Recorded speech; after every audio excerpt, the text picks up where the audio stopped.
Nigerian National Petroleum Company Limited has acknowledged that it has modified petrol pump prices across the nation. Hi, welcome to what's happening. These are the top 10 stories.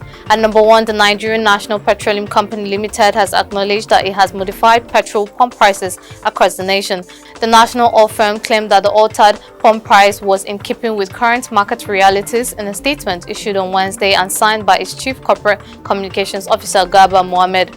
At number 2, the Senate on Wednesday passed the Gender Bill for second reading. The bill aims to eliminate every form of discrimination against women and people living with disabilities. The sponsor of the bill, Senator Biodun Olujimi, representing Ekiti South, noted that if the bill is signed into law, it will motivate women to aspire and reach their full potential. The Gender and Equality Opportunities Bill, according to Olujimi, will ensure the equality of opportunities for every person. The bill seeks to implement Section 42 of the Constitution of the Federal Republic of Nigeria.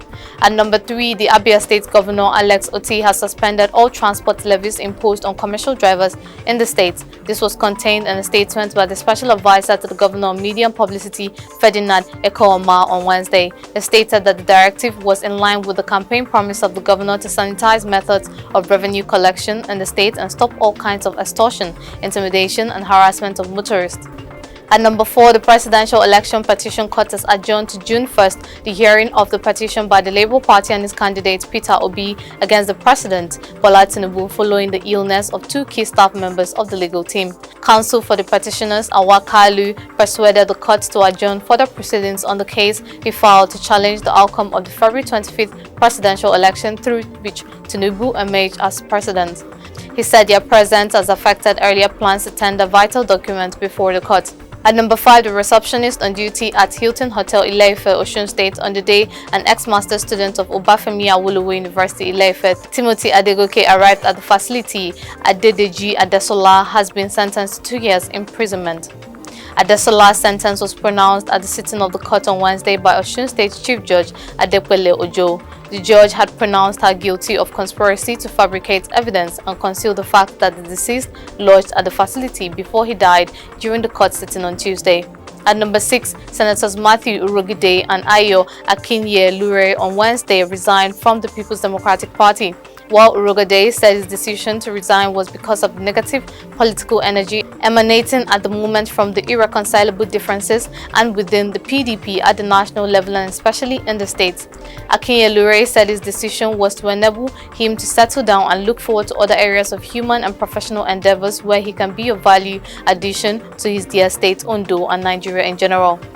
At number 7, there was a pop-up tension on Wednesday morning at the Plateau State House of Assembly following the fresh sealing of the facility by the police.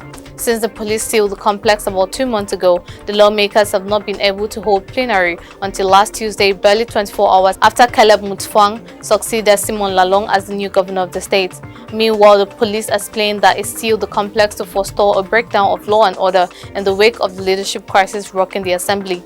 At number 8, the Speaker of the Taraba State House of Assembly, Kizito Bozena, on Wednesday said no fewer than 40 bills were passed in the last 4 years to facilitate good governance and development in the state.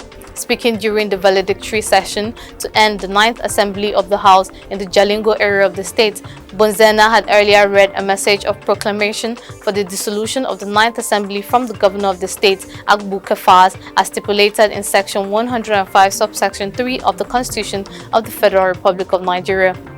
At number 9, the World Health Organization has blamed the food and nutrition insecurity affecting many parts of Africa on increasing tobacco cultivation.